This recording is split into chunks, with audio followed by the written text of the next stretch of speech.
لیکن ایک بات آپ کبھی سمجھنے کی کوشش کریں، بہت سارے لوگ امام علی مقام علی جدی علیہ السلام کے بارے میں یہ سوچتے ہیں کہ وہ تو بھوکے تھے، وہ تو پیاسے تھے، وہ تو مظلوم تھے، وہ تو بے کس تھے، وہ تو بے بس تھے، بے کسی اور بے بسی کے اندر وہ شہید ہو گئے۔ اس طریقے کا ایک تصور کچھ لوگوں کے ذہن و دماغ میں بنا ہوا ہے۔ لیکن میں آپ سے عرض کروں، آپ اگر امام علی مقام کی زندگی پر غور کریں، بالخصوص میرے جوانوں کی توجہ چاہتا ہوں کہ اگر آپ امام علی مقام کی زندگی پر غور کریں تو آپ کو پتہ چلتا ہے کہ یہ مکمل دین اللہ کا ایک بندہ، صرف ایک بندہ اپنے دور میں بچا لے جاتا ہے۔ اس بندے کے کاندھے کتنے مضبوط ہوں گے، وہ شخص کتنا جری ہوگا، وہ شخص کے اندر کتنی جرات ہوگی، اس شخص میں کتنی شجاعت ہوگی، اس شخص کا دماغ کتنا تیز ہوگا،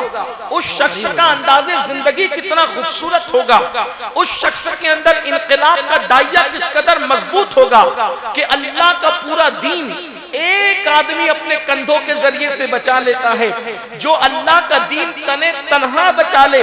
اس کو امام حسین کہتے ہیں۔ میرے پیارے آقا صلی اللہ علیہ وآلہ وسلم کے پیارے دیوانوں، آپ اندازہ کریں، کربلا وہ تاریخ ہے، کربلا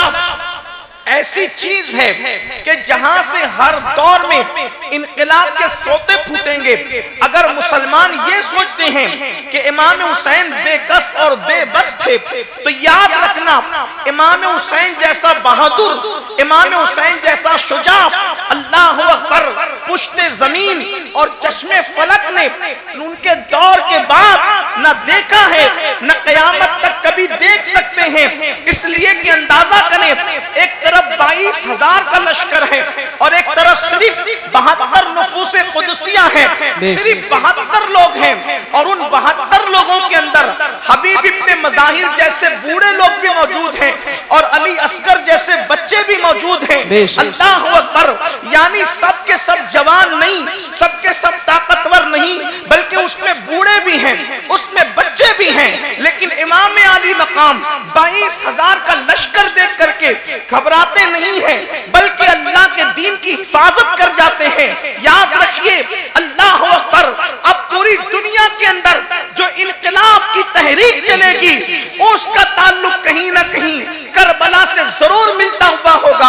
اب پوری دنیا کے اندر کہیں بھی کسی کو بہادری کا جوہر ملے گا تو اس کا تعلق کہیں نہ کہیں کربلا سے ملتا ہوا ہوگا۔ اس لیے کہ اللہ اکبر، جہاں کہیں بھی انقلاب کا جذبہ پیدا ہوتا ہے وہاں پر حسینیت ضرور موجود ہوتی ہے۔ جیسے مثال کے طور پر ہمارے ملک ہندوستان ہی کو دیکھ لیجئے، جب ایسٹ انڈیا کمپنی کے نام پر یہاں پر انگریزوں نے اپنے پنجوں کو گاڑنا شروع کیا اور اس وقت یہاں کی حکومت کا خاتمہ کر کے سامراجیت کی بنیاد رکھی، تو امام علی مقام اس انقلابی شخصیت کا نام ہے کہ دنیا میں جہاں کہیں بھی اب انقلاب آئے گا تو اس انقلاب کے تار کہیں نہ کہیں کربلا سے ملتے ہوئے نظر آئیں گے۔ کیونکہ دنیا کے اندر حرکت، جہد مسلسل، غیرت، حمیت، انقلاب کی جو روح پھونکی ہے امام علی مقام نے کہ ایک طرف وقت کی پوری حکومت ہو اور اس کی پوری طاقت ہو، پوری قوت ہو، ان کے گرگے موجود ہو، ان کے ضمیر فروش لوگ موجود ہو، ان کی ہڈیاں چوسنے والے ان کے دلال اور ان کے گنڈے موجود ہوں، اور اگر حق کا جنازہ نکل رہا ہو تو انسان اکیلے کھڑا ہو جائے، یہ پرواہ نہ کرے کہ کون ساتھ دے رہا ہے، کون ساتھ نہیں دے رہا ہے۔ حسین پاک کی زندگی نے بتایا اگر حق کے لیے انسان اکیلے کھڑا ہو تو وہ اکیلا نہیں ہوتا بلکہ اللہ اس کا ساتھ دیتا ہے، اور خدا جس کا ساتھ دیتا ہے وہ کبھی شکست نہیں کھا سکتا۔ امام علی مقام کی زندگی بتا رہی ہے امام حق کے لیے اکیلے نکلے، حسین کل بے گھر کر دیے گئے تھے اللہ کے دین کے لیے، کل حسین کو بے گھر کیا گیا تھا، لیکن حق کے لیے جان دینے کے بعد حسین پاک کی شان اتنی بلند ہوئی کہ حسین 3 دن بے گھر رہے اور قیامت تک کے لیے گھر گھر کر دیے۔ کیا بہت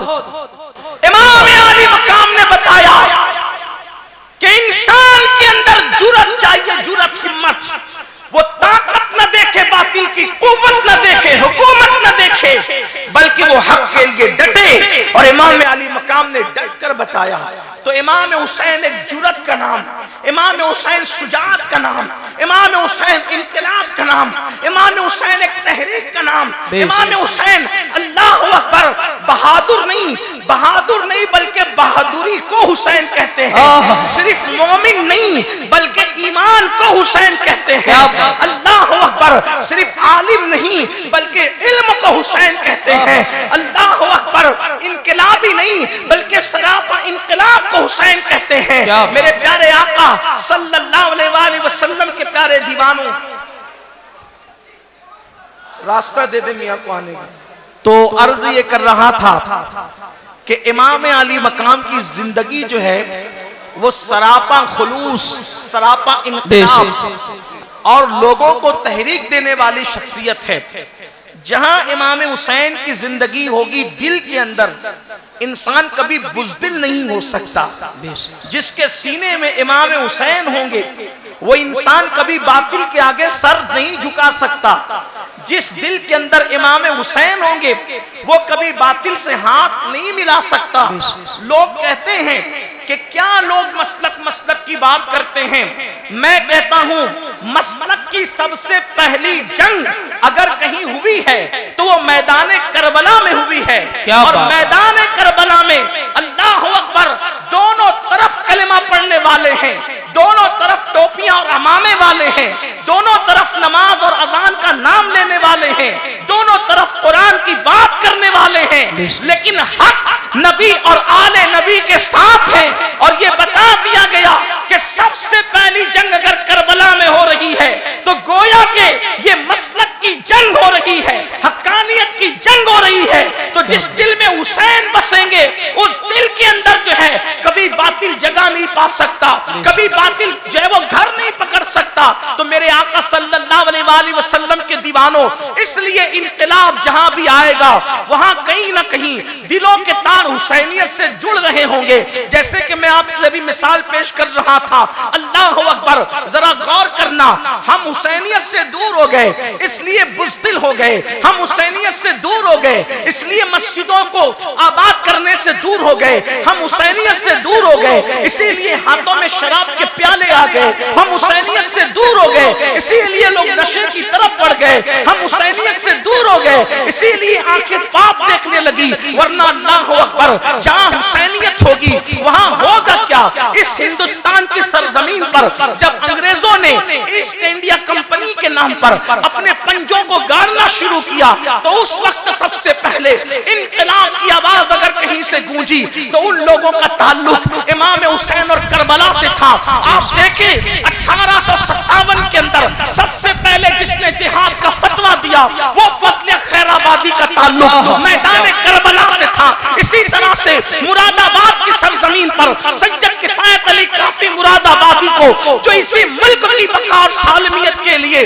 جنگ کی جو ہے وہ اللہ اکبر پھانسی دی گئی، اور انہوں نے ملک کے تحفظ کے لیے مسکراتے ہوئے پھانسی کا پھندا چوما تھا۔ وہ شخصیت کا تعلق بھی کہیں اور سے نہیں بلکہ میدان کربلا سے تھا۔ آپ دیکھتے چلے جائیں کربلا کے بعد ہر انقلابی اور حکومتوں کا مقابلہ کرنے والا، باطل کا مقابلہ کرنے والا ہر ایک کا تعلق کربلا سے ملتا ہوا نظر آئے گا۔ مثال کے طور پہ آپ دیکھیں اللہ اکبر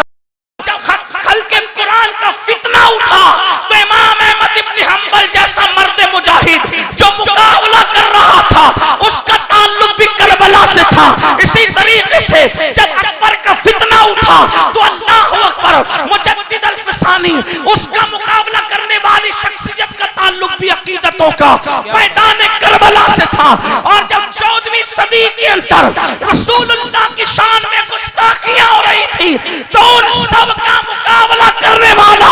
14ویں صدی کا مجدد ان کا تعلق بھی دل کا کربلا کی سرزمین سے تھا۔